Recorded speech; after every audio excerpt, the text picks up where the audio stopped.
తెలంగాణ రాజకీయాల్లో పవన్ కళ్యాణ్ తెర వెనక అసలు వ్యూహం ఇదేనా?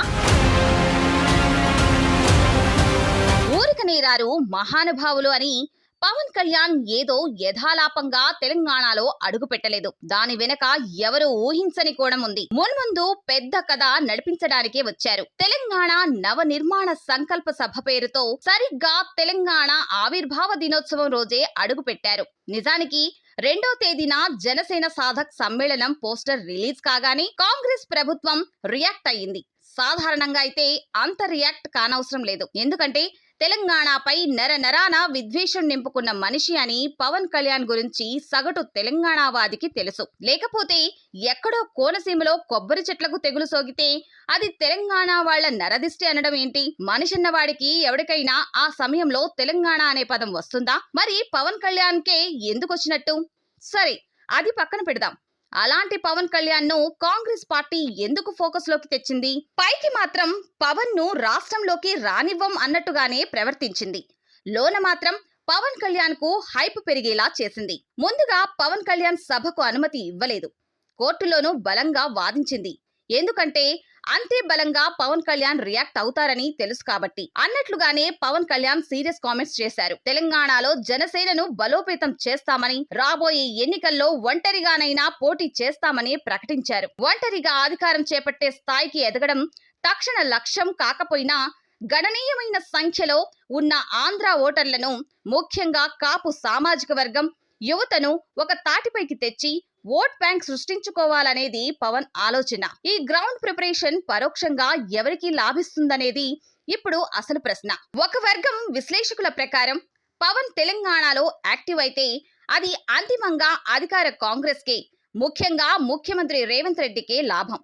ఎందుకంటే ప్రభుత్వ వ్యతిరేక ఓటును పవన్ చీల్చడం ద్వారా ప్రతిపక్షాలకు గండి కొట్టే అవకాశం ఉంది. అందుకే రేవంత్ రెడ్డి ఇలా వ్యూహాత్మక అడుగులు వేస్తున్నారనే ప్రచారం జరుగుతుంది. పవన్ కళ్యాణ్ సభకు రేవంత్ రెడ్డి సర్కార్ మొదట అనుమతి నిరాకరించడం, ఆ తర్వాత జరిగిన పరిణామాలు తెలంగాణ రాజకీయాల్లో పెద్ద చర్చకు దారితీశాయి. ఒకవైపు ఏపీలో మిత్రపక్షంగా ఉన్న బీజేపీతో పవన్ బంధం కొనసాగుతుండగా, తెలంగాణ కాంగ్రెస్ ముఖ్యమంత్రి ఇలా వ్యవహరించడం వెనుక ఒక ఫ్రెండ్లీ ఫైట్ వ్యూహం ఉందా అనే అనుమానాలు వ్యక్తమవుతున్నాయి. పవన్ సభకు హైప్ తీసుకురావడానికి, ఆయనను తెలంగాణలో ఒక ప్రధాన తిరుగుబాటు శక్తిగా, బలమైన ప్రత్యామ్నాయంగా చూపించడానికి ఈ అనుమతి నిరాకరణ ఉదంతం ఉపయోగపడిందనేది ఇన్సైడ్ టాక్. పవన్ ను హీరోగా ప్రొజెక్ట్ చేయడం ద్వారా తెలంగాణలో ఉన్న ఇతర బలమైన శక్తులైన బీఆర్ఎస్, బీజేపీల మైలేజీని తగ్గించవచ్చనేది రేవంత్ రెడ్డి వ్యూహాత్మక అడుగు కావచ్చు. దీని వెనుక ఉన్న మరో పెద్ద ప్లాన్ ఏమిటంటే తెలంగాణ రాజకీయాలను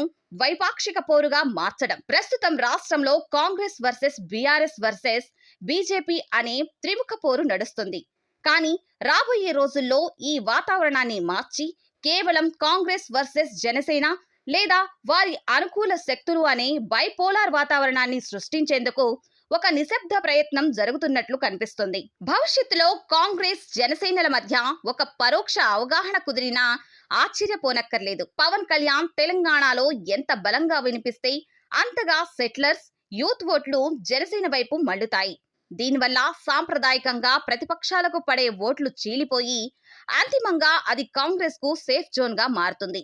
ఇక తెలంగాణలో ఈ రెండు శక్తులే కీలకం అనే వాతావరణాన్ని కల్పించడం ద్వారా మిగిలిన పార్టీలను రేసు నుంచి తప్పించే ప్లాన్ ఇందులో దాగి ఉంది. ఈ సరికొత్త రాజకీయ సమీకరణాల ద్వారా అటు ప్రధాన ప్రతిపక్షం బీఆర్ఎస్ ను, ఇటు దూకుడు మీదున్న బీజేపీని ఒకే దెబ్బకు కట్టడి చేసే మాస్టర్ ప్లాన్ అమలవుతున్నట్లు పొలిటికల్ సర్కిల్స్ భావిస్తున్నాయి. తెలంగాణ సెంటిమెంట్ ను నమ్ముకున్న బీఆర్ఎస్ కు పవన్ ఎంట్రీ పెద్ద సవాల్ కానుంది. గతంలో బీఆర్ఎస్ వైపు మొగ్గు చూపిన ఆంధ్ర సెటిలర్స్ ఓటర్లు ఇప్పుడు పవన్ వైపు వెళ్తే బీఆర్ఎస్ ఓట్ బ్యాంక్ తీవ్రంగా దెబ్బతింటుంది. అలాగే తెలంగాణలో తామే ప్రత్యామ్నాయమని భావిస్తున్న బీజేపీకి కూడా ఇది కోలుకోలేని దెబ్బ అవుతుంది. ఏపీలో మిత్రపక్షంగా ఉన్న జనసేన తెలంగాణలో ఒంటరిగా లేదా భిన్నమైన లైన్ తీసుకుంటే బీజేపీకి పడే హిందుత్వ, యూత్ ఓట్లను జనసేన చీల్చేస్తుంది. ఇలా ఒకే దెబ్బకు రెండు పిట్టలు అనే చందంగా ప్రతిపక్షాలను బలహీనపరిచే వ్యూహం స్పష్టంగా కనిపిస్తుంది. ఫైనల్ గా పవన్ కళ్యాణ్ తెలంగాణ పర్యటన వెనుక కేవలం సెంటిమెంట్ లేదా పార్టీ నిర్మాణం మాత్రమే లేదు. దీని వెనుక అత్యంత పదునైన వ్యూహాత్మక రాజకీయ ప్రయోజనాలు ఉన్నాయి.